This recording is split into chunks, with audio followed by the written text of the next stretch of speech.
Hello guys, I'm ReYoN from Team Paradigm, and people have been asking me about my build that I've been using throughout this beta weekend event, so I've decided to create a video while going through one of my main structure PvP builds in order to share and hopefully help some of you out who might still be indecisive. So to start things off, I'll be going through my runes. The runes I choose are actually the runes of Divinity. The reason for that is pretty simple. You're getting a lot of critical strike damage, which works very well with this power Necromancer build and is going to increase your damage by a lot. Next are the weapons. My main end weapon for set 1 is the Scepter with the Sigil of Superior Blood, followed by the offhand Dagger with Sigil of Superior Air. My second weapon set is the Axe in the main hand with another Sigil of Air, just increase the burst damage, as well as the Warhorn in the offhand, which in my opinion is a must, increasing my axe with a steady 5% flat damage. Let's move on to the traits.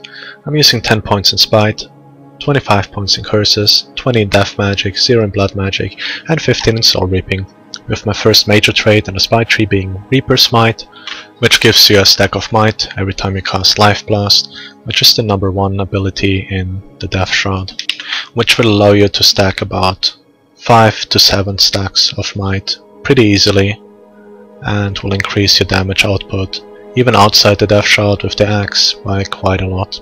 Moving on to the curses. My first major trait in the curses is Weakening Shroud. It basically just casts Enfeeble when you enter the Death Shroud in a radius around yourself, which puts 2 conditions on the targets affected, first being a poison, reducing the healing taken by 33%, as well as some condition damage. The second one being weakness, reducing the regeneration of endurance by 50%, as well as damage done by non-crits, also by 50%. The minor trait Furious Demise gives you Fury every time you enter the Death Shroud, which lasts for about 5 seconds and can be increased with boon duration. The next major trait is Spectral Attunement, increasing the spectral skills duration by 20%, which is unnoted, but I've tested it. Which brings us to the last minor trait you're aiming for in the curses tree, called Target the Weak. It simply increases your damage done to foes, depending on how many conditions you have on the target.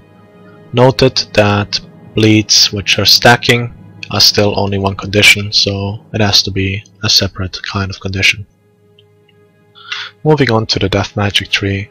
The first minor trait is Reanimator. It's not a very good trait, not too bad, just a filler.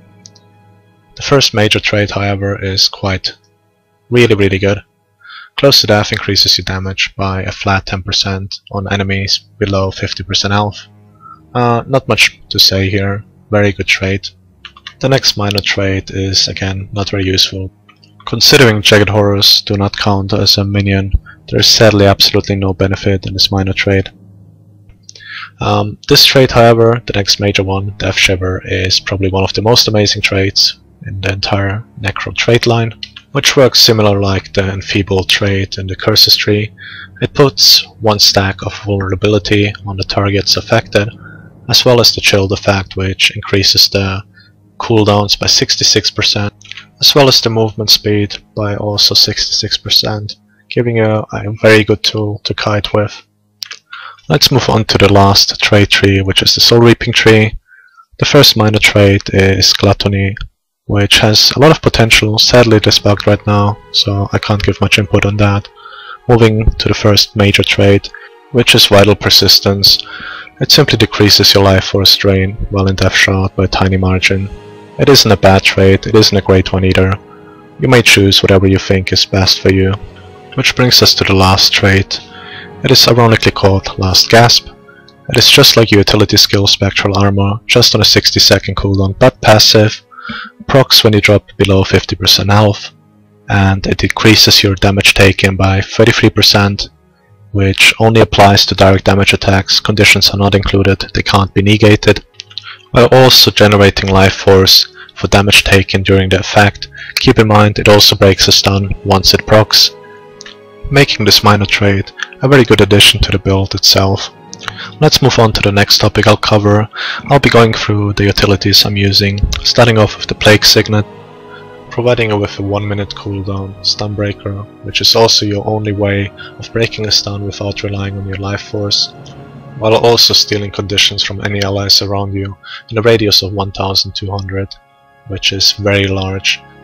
You may also send any conditions from yourself as an active towards an opponent. The next utility is Corrupt Boon. It is simply a dispel. You remove any kind of boons on the target and replace them with conditions, making it a key ability to softening up targets you're focusing down. Especially in a team fight, this can grant you kills which you otherwise wouldn't be able to drop. The next utility is going to be Well of Power, which places a circle on the ground below you equaling the size of a mark.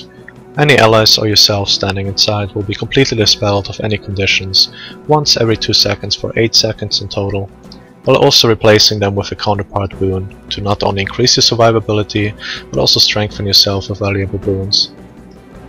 Moving on to the last ability, which is your elite.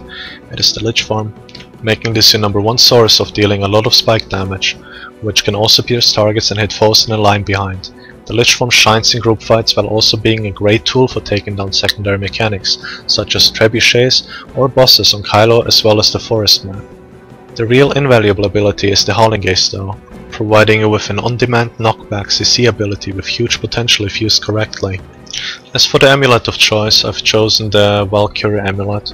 For me it's simply for the critical strike damage. It is similar to the soldier's amulet, gives you a lot of toughness, gives you a lot of survival, but drops your HP pool from like 25k to 19k.